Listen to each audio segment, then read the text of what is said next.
Fernando Gambera, secretario de Relaciones Internacionales del PIT-CNT,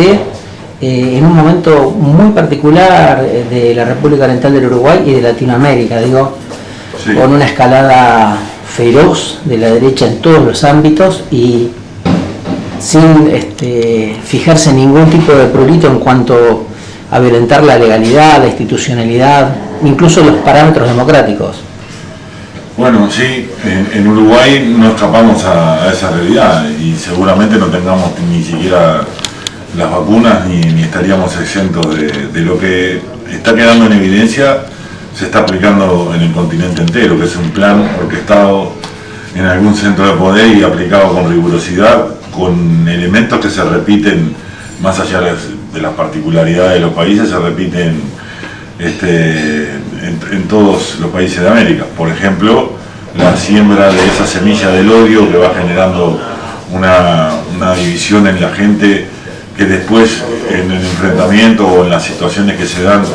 en las calles son utilizadas como justificación para aplicar la represión o para ir más lejos, como en el caso ahora de Bolivia, justificando un golpe militar, porque así hay que llamarlo, es un golpe cívico-militar, un golpe de Estado, que se justifica en lo que ha sido un proceso de avances de políticas de izquierda y de políticas populares en estos países. Uruguay está en este momento en una campaña electoral en el medio de camino entre una primera vuelta y una segunda vuelta definitoria. Y realmente también las situaciones que están en América influyen en este debate abierto que significa una campaña electoral. Por ejemplo, había uno de los candidatos del Partido Colorado en Uruguay, en la campaña antes de la primera vuelta, que utilizó como modelo de país al que deberíamos ir encauzándonos en Uruguay, como el mejor modelo de país a Chile, modelo exitoso, modelo que él, al decir de él, nos ganaba por goleada. Bueno, en el medio de la campaña electoral ha quedado en evidencia que en todo caso lo que es el modelo al que no hay que ir Chile, el modelo discriminatorio, de postergación de las grandes mayorías, de un país que no tiene cobertura social de ningún tipo para la mayor cantidad de su gente. Y bueno, ahora este candidato forma parte de esa coalición de oposición de derecha que quiere ganar las elecciones en Uruguay para restaurar un proceso conservador y de derecha. El aprendizaje que tenemos por la cercanía además de los 4 años de gobierno de Macri, en donde ya en el primer momento hubo un ajuste durísimo sobre la gente y bueno, y termina con los resultados que todos conocen y que no admiten el menor comentario porque son resultados objetivos que quedan en evidencia.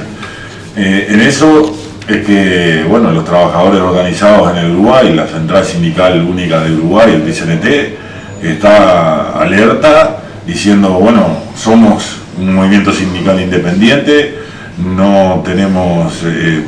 dependencia de ningún partido político, pero tampoco somos indiferentes a que hay un Uruguay a partir del 2005 y muy diferente al Uruguay que había antes del 2005, desde los 15 años de gobierno del Frente Amplio. Esto tiene que ver, por ejemplo, en hechos objetivos y constatados. En ese periodo de 15 años se aumentó el salario real en más de un 50% promedio en todas las ramas de actividad. Eso influye sobre las jubilaciones porque las jubilaciones en Uruguay en enero de cada año se ajustan por el índice medio de salario. Hay todo un avance en agendas de derecho que no son la plataforma más propia del movimiento sindical, pero que son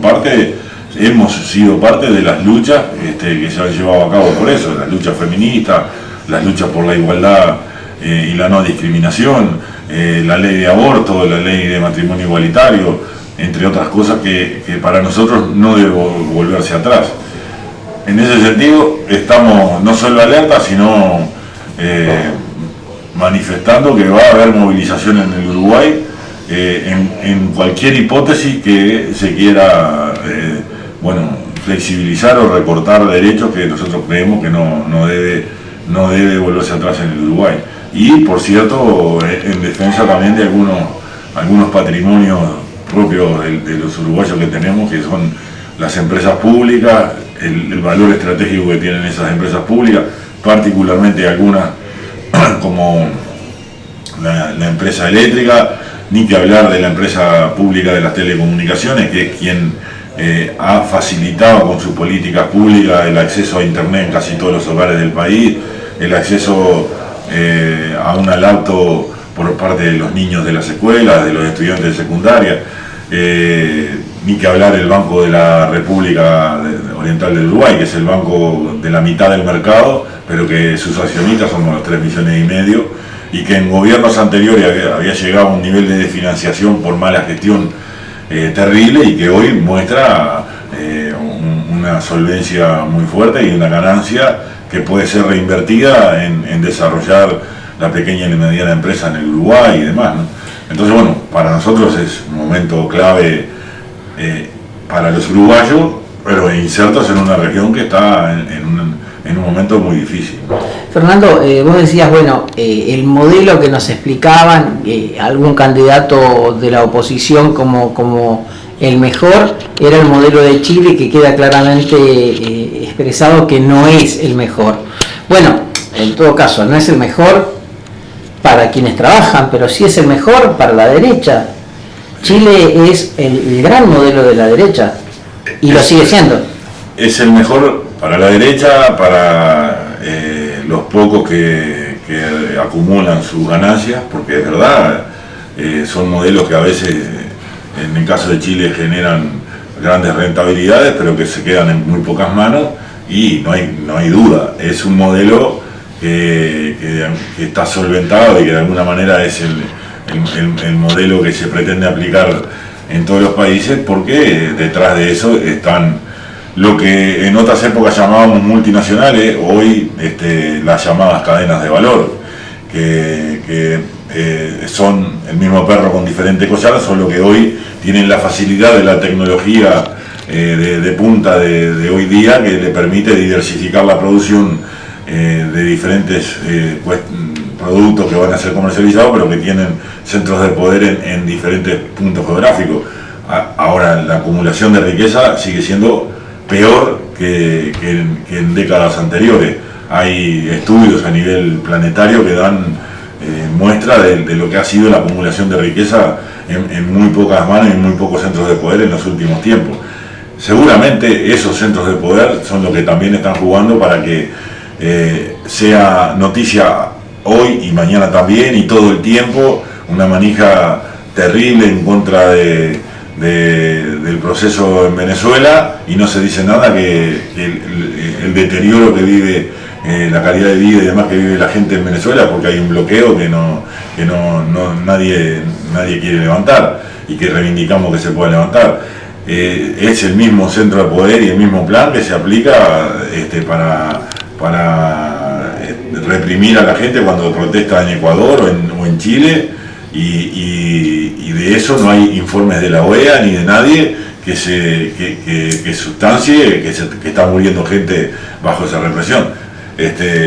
Lo mismo que en Bolivia ahora, en donde no se deja asumir a los representantes naturales de la gente, que son sus legisladores. Y bueno, esto tiene una directriz que confluye y que claramente responde a los que se llevan la ganancia en cada uno de los países, y a una globalidad que es el poder económico global, ¿no? Fernando, ¿ha tomado un rol activo el PIT-CNT con respecto a las elecciones? Digo, más allá de ser independientes, claramente hay un sector que atenta contra los intereses de los trabajadores y otro sector que los favorece. Claramente, desde nuestro congreso de hace 2 años fue definido que en el Uruguay hay en disputa 2 modelos de país o 2 proyectos país, como se le quiera poner el nombre, que es un poco lo que veníamos hablando recién. Y el PIT-CNT se coloca en defensa de los derechos adquiridos y en defensa de los puntos y de la plataforma que veníamos hablando, y eso está reflejado en un modelo de país que es el que ha gobernado del 2005 para acá, que es el Frente Amplio. En el otro, solo se dicen cosas a medias o expresiones de voluntad que nunca queda claro cuál es el alcance. Entonces se dice, por ejemplo, que por parte de la derecha y de la coalición de derecha que se va a bajar costos de país, pero que a la misma vez no se va a recortar derechos de nadie, uno no le cierra, y entonces es cuando decís, bueno, no me preocupo tanto por lo que veo escrito en el acuerdo que sustenta esa coalición de derecha, sino en lo que no está, en lo que no dicen. Y esa es la preocupación principal. Entonces, al PIT-CNT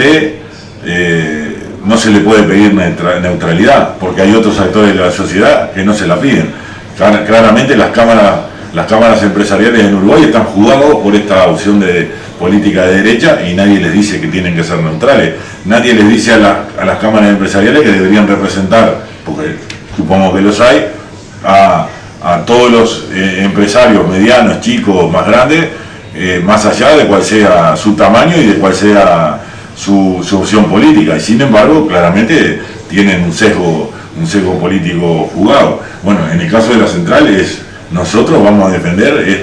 este modelo de país, y además le vamos a exigir al gobierno, así sea del Frente Amplio, que no se aparte de ahí, de ese modelo de país. Esta es la posición del movimiento sindical en Uruguay, y es lo que hemos venido desarrollando en un estado de alerta, en cualquier hipótesis, para defender movilizados esos derechos del año que viene. Bueno, habrá que ver cómo es el Uruguay después de estos resultados. Fernando, muchísimas gracias. Un gusto y a la orden siempre.